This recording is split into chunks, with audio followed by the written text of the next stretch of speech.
So I love the scenery here in the park, and instead of having a painted backdrop on a ballet stage, I feel that it's a very scenic place.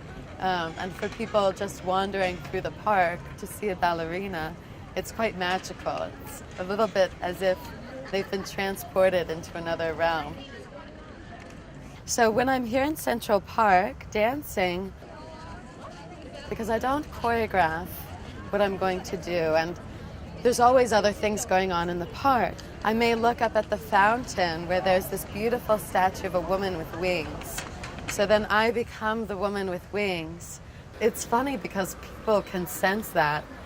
And I think it's most clearly reflected back to me in children. Children in their open state of innocence. I can see that I'm affecting them and that they're speaking the same language I'm speaking. I often become a fairy princess here in the park. And in the beautiful scenery of the park, I'm able to bring dance to a whole new audience. So here I really feel like the world is my stage.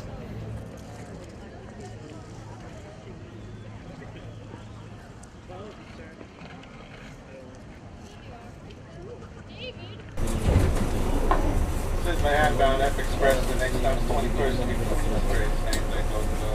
Coming on the subway, surrounded by everyone who's very much focused on their own goals and a lot of shoulds, feeling pressure. It's a lot of stressful energy. And, you know, I come to the park and often feel actually a bit timid at first. And I go to get changed in one of the restrooms. And I'm still feeling timid. And it's not until people see my tutu or my tiara. Yeah, over here. Over there? As soon as someone comes to me and has that interest and is sharing in the passion of what I'm doing, then it gets me out of my own head and that, oh, I have something to offer. As a young girl, my mother took me to see a ballet, and I felt tingles all over, just chills at my spine, seeing the ballerina on stage, and I thought, I want to do that. I want to make people feel like this.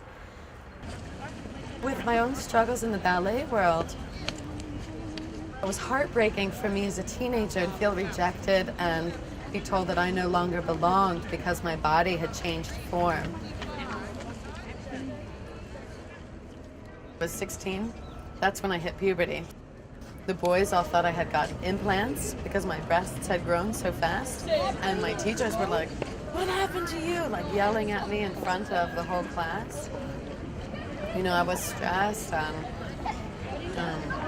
would try to restrict everything I ate. So my dance teachers, and they were like, oh, but you're looking so much thinner. Like, this is great. And I can't do what I love because of this eating disorder. I need to be healed.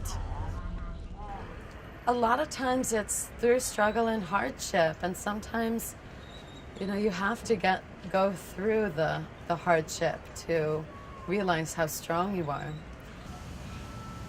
And as I grew older, I realized that that feeling of inspiration can come different ways. You feel that support from people around in a culture that doesn't have much support from the arts. Art funding is often cut. To feel at the most basic level from the public to be giving back, and for the public in smiles and verbal thank yous for what I do, it's an amazing feeling. And I feel that's a big message of my art, that we are all part of this together. In Central Park, it's much easier for me to feel safe and as if it's a sanctuary here. I can find like a quiet peace inside of me. And so it's a gift when you can find and get in touch with your own inner sanctuary, because this is a place you can bring with you wherever you are.